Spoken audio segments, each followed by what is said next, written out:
नमस्कार दोस्तों, आज हम सुनेंगे सोमवार की व्रत कथा। प्राचीन काल की बात है। एक गांव में एक साहूकार रहता था। साहूकार बहुत धनी था, लेकिन उसकी कोई संतान नहीं थी। साहूकार अपने वंश को लेकर हमेशा चिंतित रहता था। साहूकार भगवान शिव को प्रसन्न करने के लिए सोमवार का व्रत रखता था और व्रत के दौरान भगवान शिव पार्वती की पूजा करता और शाम को शिवलिंग पर दीपक जलाता था। साहूकार की पूजा अर्चना को देखकर एक दिन माता पार्वती ने भगवान शिव से कहा, हे प्रभु, ये साहूकार आपका परम भक्त है। प्रति सोमवार को विधि विधान से आपकी पूजा करता है।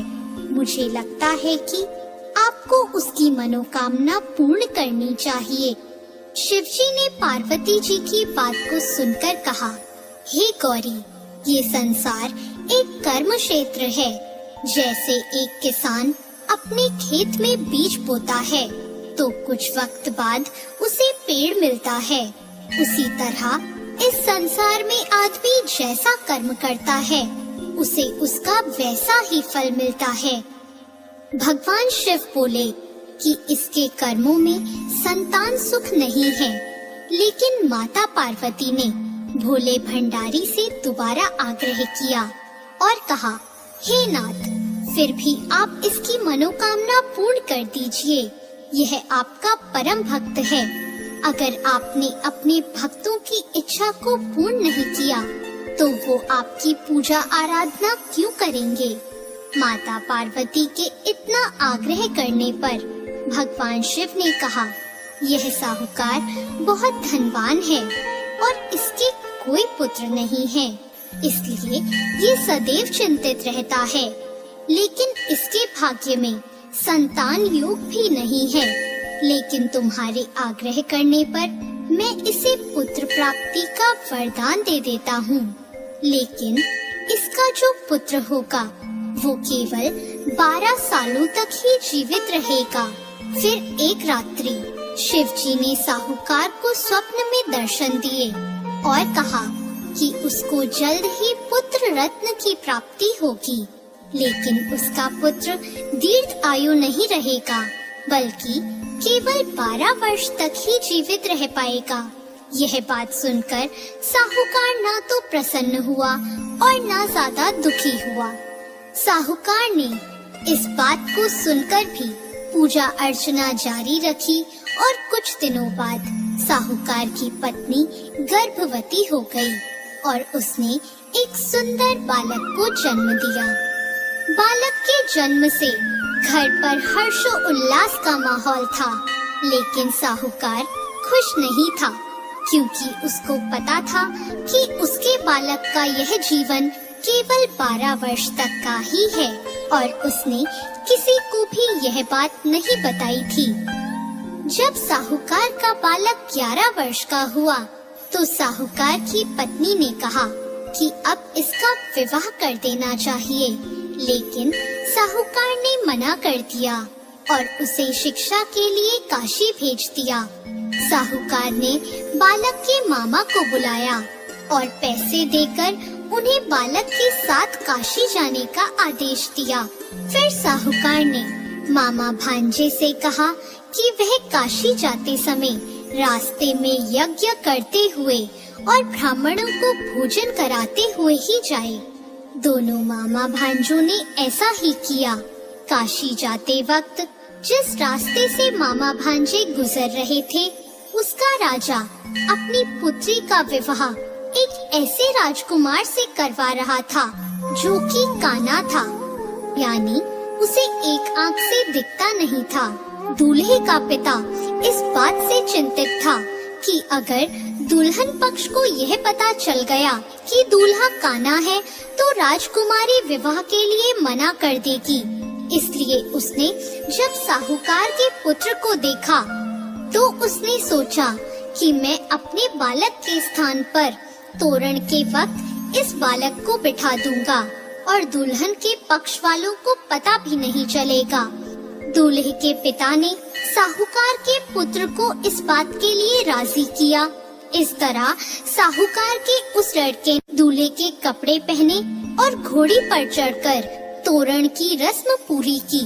तोरण के बाद फेरों की जब बारी आई तो दूल्हे के पिता ने साहूकार के पुत्र से अनुरोध किया कि वह दुल्हन के साथ फेरे ले और जब विवाह संपन्न हो जाए तो यह बात किसी को न बताए। मामा भी राजी हो गया और विवाह समारोह भी निपट गया और शादी संपन्न होने के बाद मामा भांजा काशी के लिए प्रस्थान कर गए। परंतु साहूकार के पुत्र ने दुल्हन के कपड़ों पर लिख दिया कि तुम्हारी शादी मुझसे हुई है, लेकिन जिसके साथ तुम जाओगी वह एक आंख वाला आदमी है और मैं काशी में शिक्षा ग्रहण करने जा रहा हूँ।